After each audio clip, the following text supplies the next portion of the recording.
The Danes have come up with this fabulous word hygge that they've been using for a long, long time.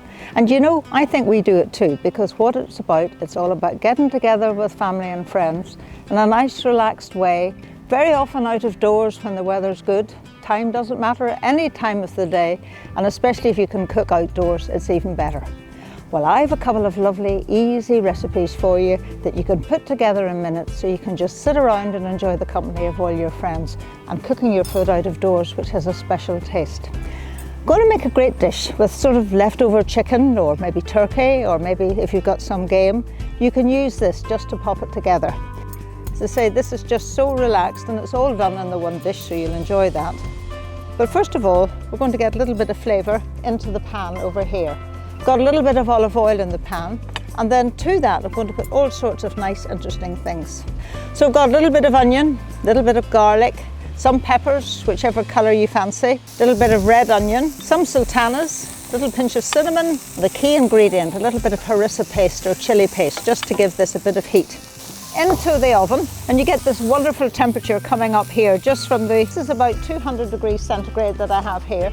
Next in with the turkey, which I've just pulled apart.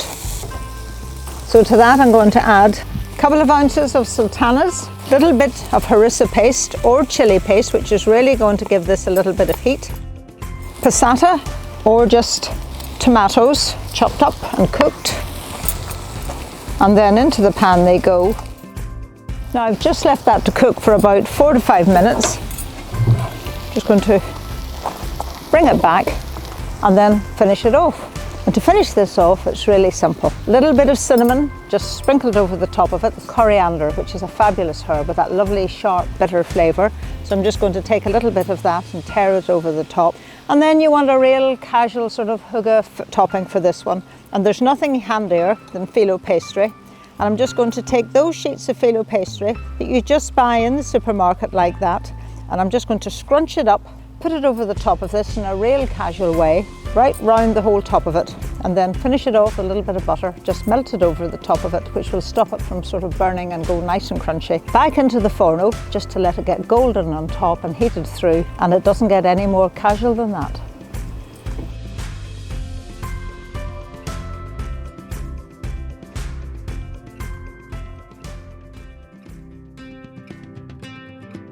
Nothing more relaxed than a late breakfast, or even sort of when it tumbles into a nice sort of brunch. And I'm going to use the Camino over here and the Forno oven to put together just some nice, really quick, tasty little ideas.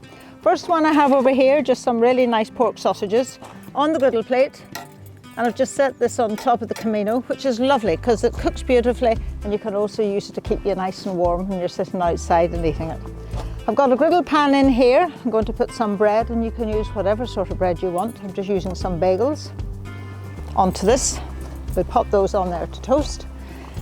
And while that's happening, I'm going to make a nice sort of breakfast dish with a little bit of smoked mackerel. Just peeling that apart. I'm going to add it to a little bit of mayonnaise, a little bit of yogurt, a little bit of crushed peppercorns, a little bit of dill, which is over here. We pop that in, mix that all around. And this, in building up a brunch plate, you can put all sorts of things together. I just spoon it into this, and that's that, ready for the plate. Now, then we get the sausages. We pile the sausages onto this as well. And then over here I have a couple of bagels, which I'm just going to pop on top, and I'm going to turn this into a nice burger because I'm going to top it up with a little bit of tomato salsa. Just going to put some of the smoked salmon on top of it, a little bit of red onion, a little sprinkling of balsamic over the top. And then we'll finish this platter plate up with lots of nice herbs, all there for everybody to help themselves with their coffee. A whole selection of hot food and cold food for everybody to enjoy at their leisure. All you need is a pot of nice hot coffee. Sit back and relax and totally enjoy this.